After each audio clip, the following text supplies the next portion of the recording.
Nous allons essayer de donner maintenant les variations de f de x égale à x2 plus bx plus c. Ah non, nul, bien entendu. En général, dans les bouquins, il y a la réponse, mais il n'y a pas la démonstration.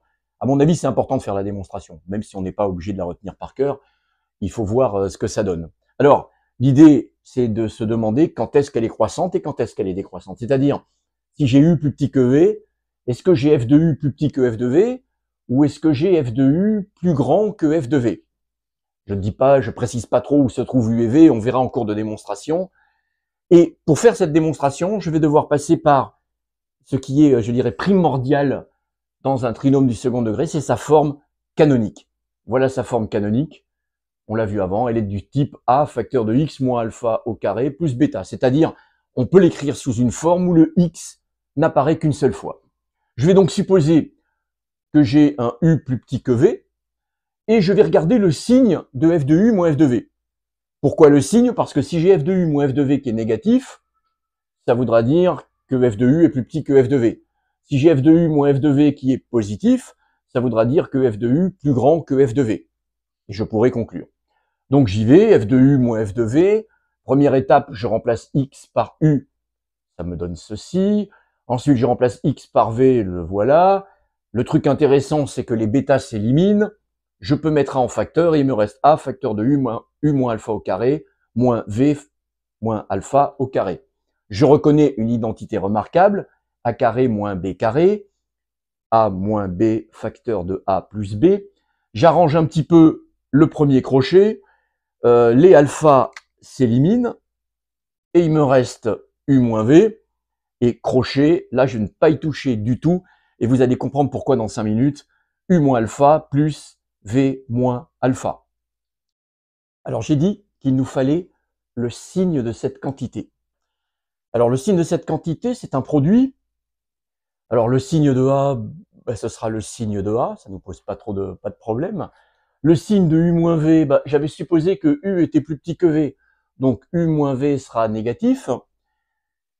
Par contre, là où il y a un problème, c'est le signe de cette quantité.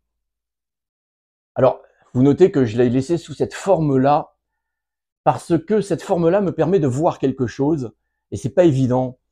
Cette forme-là me permet de voir, alors, pour avoir le signe, c'est difficile parce que c'est une somme. Et le signe d'une somme, c'est pas quelque chose qui découle de source. Sauf peut-être dans un cas, si les deux termes sont positifs, alors la somme est positive. Si les deux termes sont négatifs, alors la somme est négative. Si je mélange un positif et l'autre négatif, je peux pas. Mais ici, en tout cas, je peux donc dire que si U est plus grand que alpha, et plus grand ou égal, c'est pas très important, et que V aussi est plus grand ou égal que alpha, alors qu'est-ce que ça veut dire? Alors, je peux conclure que U moins alpha est positif, et V moins alpha est positif aussi. Donc je peux conclure que le crochet qui est là, le gros crochet qui est U moins alpha plus V moins alpha, je peux conclure que ce crochet est donc positif puisque j'additionne deux nombres qui sont positifs. Je peux aussi dire exactement de la même façon, c'est la même chose, que si les deux nombres U et V étaient plus petits que alpha, alors, de la même façon, mon crochet serait la somme de deux nombres négatifs, donc ça me donnerait un nombre lui aussi négatif. Et voilà. Alors, comment je vais pouvoir conclure? Eh bien, en faisant un tableau de signes. On arrive à la conclusion, c'est quand même pas tout à fait terminé, qui est le tableau de signes. Donc, on s'était posé la question de savoir quel est le signe de f de u moins f de v, et on avait, comme d'habitude, réussi à factoriser l'expression. Alors, regardez bien ce qu'on met dans le tableau de signes. On va faire deux cas. Un cas où a est positif, un cas où a est négatif. Dans le cas où a est positif, il est positif tout le temps. U moins V, U moins V, de toute façon, je suis parti de U plus petit que V, donc U moins V est tout le temps négatif. Le gros problème, c'était le crochet qui était là. Alors, je mets alpha dans le tableau, Et si je suis à droite de alpha, c'est-à-dire si U est plus grand que alpha, et si V est plus grand que alpha, on a dit que le crochet était positif. Et inversement, si les deux sont plus petits que alpha, le crochet est négatif. Quel est donc le signe de f de U moins f de V? Eh bien, c'est un produit de 3 facteurs, positif, négatif, négatif, ça fait positif, et puis ensuite, positif, négatif, positif, donc ça fait négatif. On est peut-être un petit peu perdu par tout ce qui se passe. Alors, comment je conclus? Ben, regardons bien.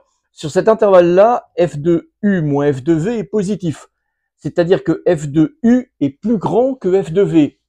F de U est plus grand que f de V, et j'étais parti de U plus petit que V. L'inégalité a changé de sens. Quand l'inégalité a changé de sens, ça veut dire que je suis décroissant. Bien entendu, de l'autre côté, j'ai f de U moins f de V qui est négatif. Ça veut donc dire que f de U est plus petit que f de V. J'étais parti de U inférieur à V, j'ai pas de changement de sens de l'inégalité. Ça veut donc dire que sur l'autre intervalle qui est ici, ça fait croissant. L'autre tableau de signes, il est exactement le même, sauf que A, au lieu d'être positif, il est maintenant négatif. Donc ça change tous les signes. Au lieu d'avoir décroissant, alors c'était la fonction f, au lieu d'avoir décroissant, croissant, j'aurai croissant, puis décroissant.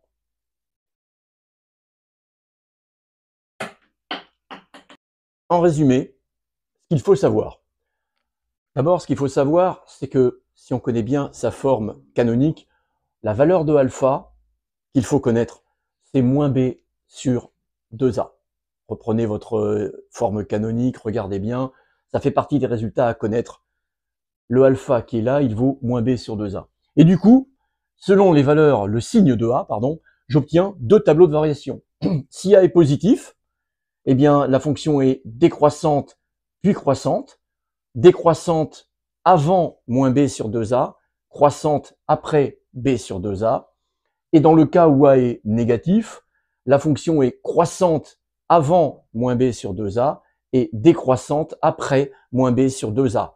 Les formes environ sont du genre, quand a est positif, la parabole a cette forme-là, une espèce de U, dans le bon sens. Et quand le a est négatif, la forme de la parabole est dans l'autre sens, c'est-à-dire une espèce de U inversée.